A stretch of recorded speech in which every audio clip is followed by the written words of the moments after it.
বাংলাদেশ থেকে আমার বাংলাদেশি ভাইরা আমার কাছে জিজ্ঞেস করতেছেন, ভাই আমরা ভিজিট ভিসায় এসে ওখানে ভিসা লাগাইতে পারবো কিনা, ভিজিট ভিসার কী অবস্থা, এমনি তো ভিসা তো খোলা নাই, এখন কি করতে পারি আমরা। তাইলে আমি তাদের উদ্দেশ্য করে বলবো, ভিডিওটি সম্পূর্ণভাবে দেখবেন, না টেনে টেনে টেনে দেখলে বুঝবেন না, না টেনে দেখবেন অবশ্যই বুঝতে পারবেন।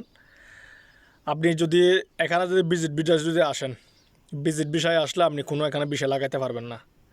এখানে আসলে আপনি সফর করার জন্য আসতে পারবেন, বস আপনার 1 মাসের জন্য, 3 মাসের জন্য, 2 মাসের জন্য আপনার শেষ হয়ে গেলে চলে যেতে হবে। আবার শেষ হওয়ার আগে যদি আপনি যদি থাকতে যদি চান, আবার ট্যুরিস্ট ভিসাটা লাগাই থাকতে হবে। তাইলে আপনার যে সময় আপনার ট্যুরিস্ট ভিসাটা শেষ হয়ে যাবে, আপনি যদি এখানে যদি থেকে যান, আপনাকে যে সময় পুলিশ ধরবে মোটা অঙ্কের জরিমানা আপনার গুনতে হবে। আপনাকে সারা জীবনের জন্য ওমান থেকে ত্যাগ করা হবে, নিষেধাজ্ঞা করা হবে।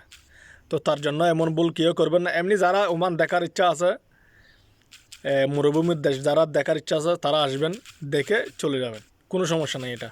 কিন্তু আপনি যদি এসে যদি থেকে যান এখানে, তাইলে আপনাকে জরিমানাও করবে, তাইলে আপনাকে ওমান থেকে সারা বছরের জন্য আপনাকে নিষেধাজ্ঞাও করা হবে।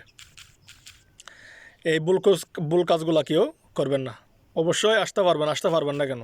সবাই ভিজিট ভিসা তো এখনও বর্তমানে কোনো ভিসা খোলা হয় নাই, এখানে কোনো ভিসা এখন বর্তমানে খোলা নাই। কিন্তু আশ্বাস দিছে যে ভিসা খুলবে, কিন্তু এখনও পর্যন্ত কোনো কিছু জানা যায় নাই।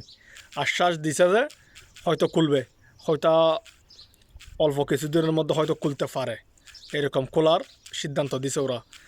তারপরও এখনও বাইসেস বলা যায় না যে খুলবে কি খুলবে না কীরকম, এটা এখনও বলা যায় না। এটা আপনার আরও কিছুদিন গেলে অবশ্যই জানা যাবে। আর যারা আসতে চাইতেছেন এখানে ওমানের মধ্যে হতাশ হবেন না, ইনশাল্লাহ সবাই আসতে পারবেন। একটু ধৈর্য ধরুন, ধৈর্যর ফল আছে, অবশ্যই আসা যাবে না, এখানে আসতে পারবেন।